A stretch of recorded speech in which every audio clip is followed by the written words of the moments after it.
Hello, magandang buhay! For today's video, magluluto tayo ng ating ulam para sa pananghalian at ito ay sinigang na isda.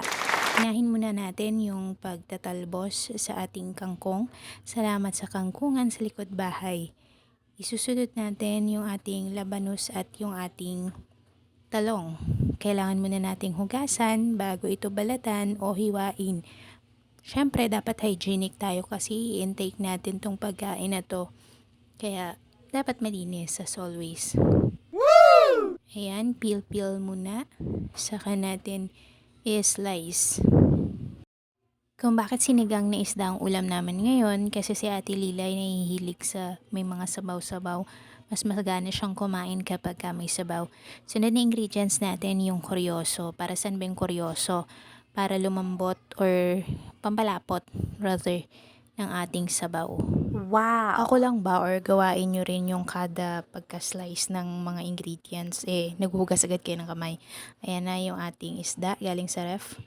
Meron tayong 3 slice ng isda, kangkong, koryoso, talong at saka radish. Unahin mo natin magpakulo ng tubig with asin. Lagyan natin ng luya at saka ng sibuyas.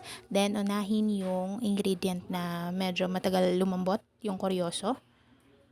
Then saka natin ilagay yung radish at saka talong kapag medyo kumulo na at lumambot na yung ating koryoso. Then, hindi ko na na-videohan yung paglagay ng isda. Sunod, pinakahuli yung talbos. Kasi mabilis lang siya. Tapos, lagyan natin ng pantimpla, yung sinigang mix. At syempre, para sa dessert natin, magtatalop tayo ng pinya. Woo! Para mas mabilis ang digestion natin kasi nga ito ay fiber. Woo! Gaya ko, buntis, kailangan mag-intake tayo ng lots of fiber para mas mabilis ang digestion. So, ayun lang po. Yun yung ulam namin, sinigang, at ang aming dessert ay pinya. Maayong udto sa ating tanan. Happy eating po!